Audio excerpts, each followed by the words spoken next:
Selamat pagi, siang, sore, atau malam. Perkenalkan kami dari kelompok 8 kelas visualisasi data A dengan anggota Raivenska Ahmada, Muhammad Danendra, Jonasias Daryanto, dan Alitisya Audrey. Kami akan mempresentasikan proyek UTS kami. Untuk untuk sheet yang pertama ini, kami melakukan visualisasi bar in bar plot. Nah, untuk visualisasi bar in bar plot ini, kami memvisualisasikan perbandingan jumlah online dan offline order eh, dari restoran-restoran di setiap areanya sehingga pengamat dapat menjawab pertanyaan seperti bagaimana perbedaan antara online order dan offline order di setiap areanya yang ditunjukkan pada setiap bar di visualisasi ini. Dan juga persentase perbedaannya ada di ujung atas setiap bar pada setiap areanya. Yaitu untuk misalnya untuk Banasyankari ini, area Banasyankari ini, persentase perbedaannya antara offline dan online ordernya ada di 69,9%. Nah, kemudian pengamat juga dapat menjawab pertanyaan seperti berapa jumlah restoran yang melayani online atau offline ordernya. Seperti ditunjukkan pada tiap tip pada setiap bar. Seperti contohnya untuk area Banasyan kali ini, jumlah restoran yang melayani online ordernya yaitu 226 restoran. Dan untuk offline ordernya jumlah restorannya yaitu 133 restoran.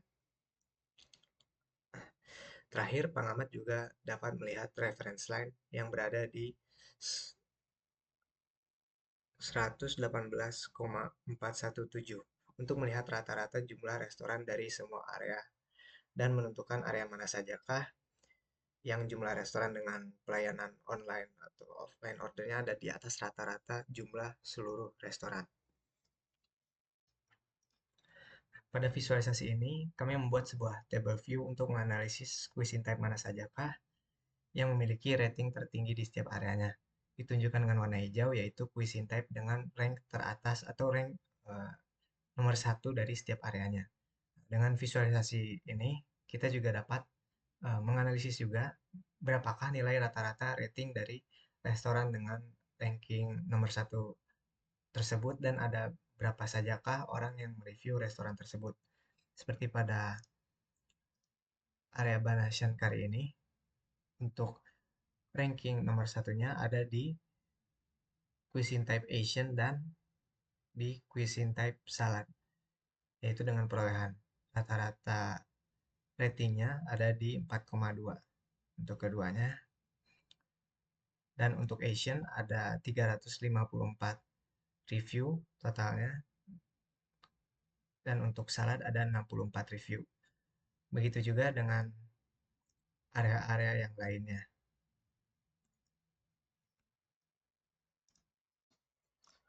Untuk visualisasi ini, kami menyatukan bar plot dengan scatter plot untuk menghitung uh, weighted average cost untuk dua orang berdasarkan areanya untuk bar plotnya dan berdasarkan cuisine type-nya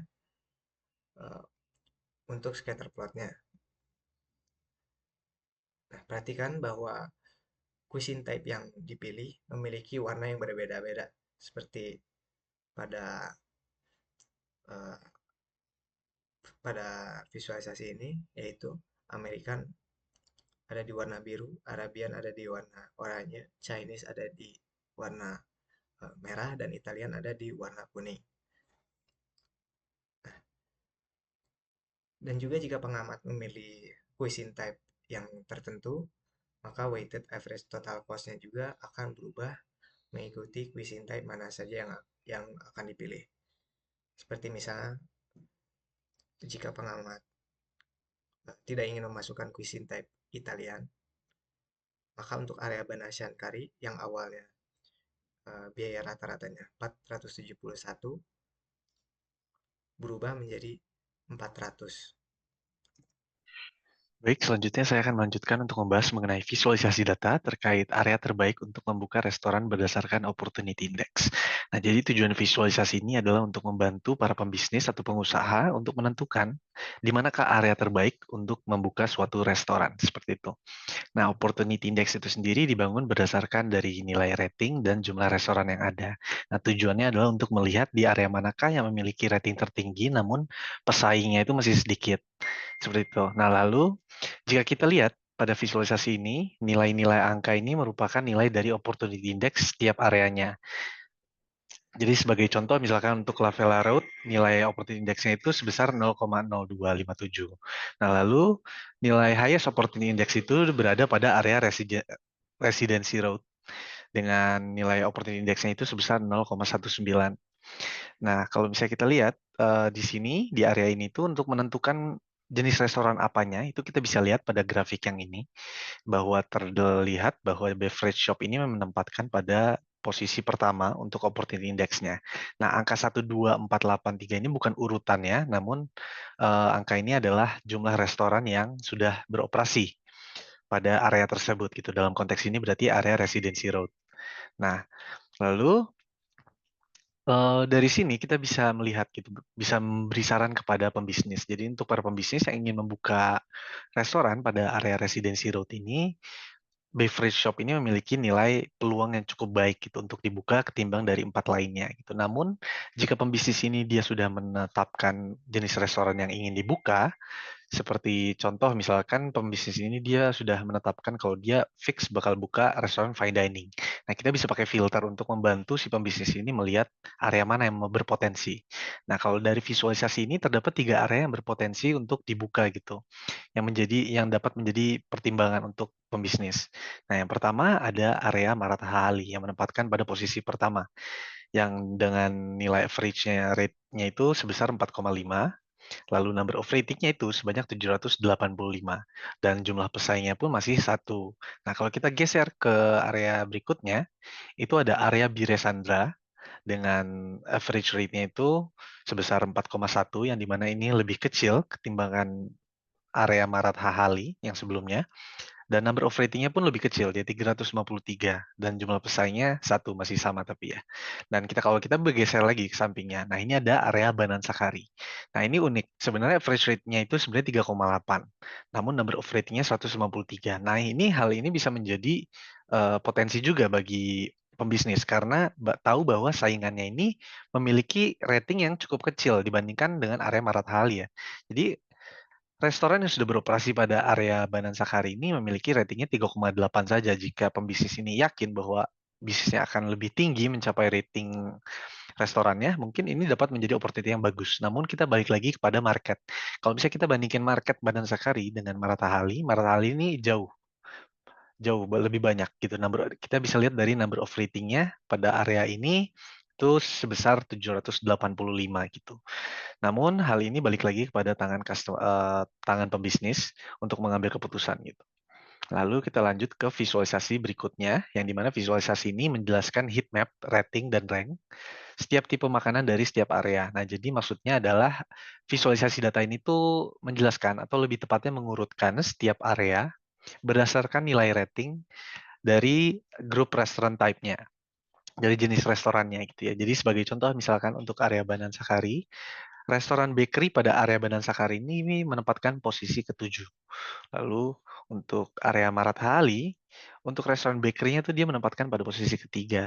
Dan untuk Sarjapur dia menempatkan pada posisi pertama untuk jenis restoran bakery. Nah, kalau kita lihat di sini juga terdapat yang namanya kolom-kolom berwarna putih ini nih. Nah, kolom berwarna putih ini dia menjelaskan bahwa pada area tersebut tidak terdapat jenis restoran yang ada pada kolomnya. Jadi misalkan untuk area ini gitu ya, area Jaya Nagara ini dia tidak memiliki restoran fine dining gitu. Lalu untuk ini area Church Street dia tidak memiliki restoran berjenis beverage shop dan lain sebagainya. Nah, di sini kita juga bisa bermain dengan minimum ratingnya. Misalkan kita ingin melihat restoran yang tipe makan yang di atas 4 saja gitu ratingnya untuk mempermudah kita melihatnya, makanya kita bisa pakai rating. Nah, kalau kita lihat pada restoran barnya, itu dia terdapat 2 area yang menempatkan pada posisi pertama. Kenapa hal ini bisa terjadi? Karena kedua area ini nih memiliki nilai rating yang sama, yaitu sebesar 4,1 untuk Church Street dan Sarjapur Road. Sama halnya dengan Koramangala Seventh Block dan Whitefield yang menempatkan pada area pada posisi kelima gitu. Dan kalau kita lihat pada Kurang Seventh Block juga dia menempatkan pada posisi pertama pada jenis restoran kafe, dan area-area lainnya ini putih gitu. Nah, ini artinya bahwa area-area tersebut tidak memiliki restoran berjenis kafe yang memiliki rating di atas 4. Dan kalau kita lihat pada fine dining, area yang menempatkan pada posisi pertama masih sama, Marat Hahali dengan average rate-nya itu sebesar 4,5 dan seterusnya. Pada bagian ini, saya akan menjelaskan tentang cuisine type dari top 5 area.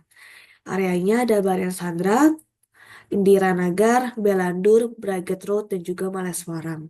Untuk cuisine type-nya ada North Indian, South Indian, Cafe, Chinese, Biryani, Fast Food, Continental, Bakery, Dessert, dan juga Andhra.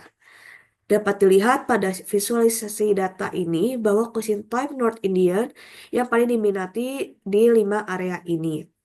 Dari visualisasi data ini juga terdapat 3 warna yang menandakan bahwa merah itu adalah harga yang mahal, orange itu harga standar, dan hijau itu harga yang murah. Dapat dilihat juga bahwa di area Baren Sandra, selain memiliki kelebihan bahwa cuisine type North Indian yang paling diminati, tapi mereka juga menjual dengan harga yang murah. Dapat dilihat juga untuk yang cuisine type Continental, mereka juga menjual dengan harga yang standar. Sekarang saya akan menentukan restoran dengan makanan khas negara yang terbanyak. Dapat dilihat bahwa di sisi kiri ada beberapa nama restoran, dan juga di bagian bawah ada cuisine count, yang dimana cuisine count ini menyatakan total makanan khas negara yang dijual di restoran tersebut. Dapat dilihat bahwa di sini ada 28 restoran yang menjual 8 makanan khas negara yang terbanyak.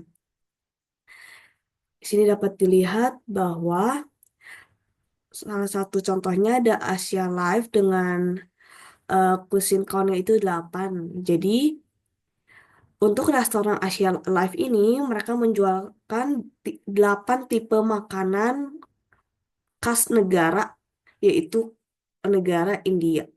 Karena data yang kita ambil adalah Zomato berdasarkan negara India. Selanjutnya, pada worksheet ini akan dibahas mengenai perbandingan banyak restoran yang memiliki makanan khas dari negara-negara tertentu.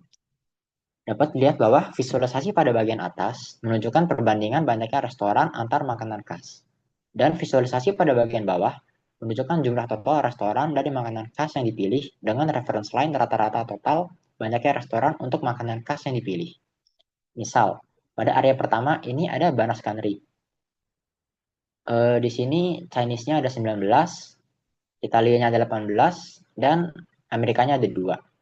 2 tambah 18 tambah 19 itu adalah 39. Sehingga pada barcode yang bawah ini mengabarkan total banyaknya restoran dari suatu makanan dari khas-khas negara tertentu pada suatu area tertentu. Di sini tidak ada Meksiko. Kita ambil contoh yang ada Meksiko, misalnya di area Belandur. Di sini Italianya ada 12, Amerikanya ada 8, Chinese ada 7, dan Meksikonya ada 1. Sehingga totalnya adalah 28. Kemudian pada garis ini merupakan rata-rata dari jumlah total restoran dari makanan khas negara tertentu yang kita pilih. Di sini rata-ratanya ada 27,7 restoran. Dan begitu pula yang terjadi apabila kita mengganti filter yang ada. Dapat dilihat bahwa dari Amerika, Chinese, Italia, dan Meksiko, kebanyakan area memiliki restoran khas terbanyaknya itu adalah makanan Chinese. Kemudian, pada worksheet ini akan ditentukan untuk menemukan restoran terbaik dari segi rating tinggi dan harga yang rendah. Di sini kualifikasinya cukup tinggi, di mana rating yang diminta adalah rata-rata rating dengan 4,5 dari 5 rating dan rata-rata harga di bawah 300. Di sini ada 3 hasil warna. Yang pertama warna biru, kedua warna merah, dan terakhir warna hijau. Warna biru menandakan 0, atau restoran-restoran yang ada itu tidak ada orang yang memberikan rating sama sekali, sehingga hasil yang keluar adalah 0. Kemudian warna merah itu false, Artinya restoran-restoran tersebut berada di luar area rating di atas 4,5 dan harga 300. Kemudian yang terakhir itu adalah true, sehingga restoran-restoran yang dipilih dapat dilihat pada bagian bawah ini. Di bawah ini ada 3 restoran hasil. Yang pertama adalah restoran dengan nama Oji Variar and Sons yang berada pada area Malleswaram. Cuisine type-nya adalah bakery and desserts dengan restoran type-nya desserts. Rata-rata pembelian 2 orang adalah 200 dan rata-rata rating adalah 4,8 dari 5 rating. Dengan banyaknya orang yang membeli rating adalah 1156. Kemudian restoran yang kedua bernama CTR yang berada pada area Malleswaram. Cuisine type-nya adalah South Indian dan restoran type-nya adalah Quick Bites. Rata-rata harga 2 orang adalah 150 dengan rata-rata ratingnya adalah 4,7. Dan banyaknya hitungan rating ada 4.408. Kemudian restoran terakhir bernama Tazat Hindi yang berada pada area Banaskanri. Cuisine type-nya adalah South Indian dengan restoran type-nya Quick Bites. Rata-rata pembelian 2 orangnya adalah 150 dengan rata-rata ratingnya adalah 4,7. Dan banyaknya orang yang membeli rating ada sebanyak 651. Dapat dilihat bahwa restoran pertama dan restoran kedua, keduanya sama-sama berada pada area Malleswaram. Dan restoran kedua dan restoran ketiga, keduanya sama-sama cuisine type-nya adalah South Indian dan restoran type-nya adalah Quick Bites. Sekian presentasi dari kelompok kami, kelompok 8 kelas visualisasi data kelas A. Mohon maaf apabila ada salah kata. Terima kasih.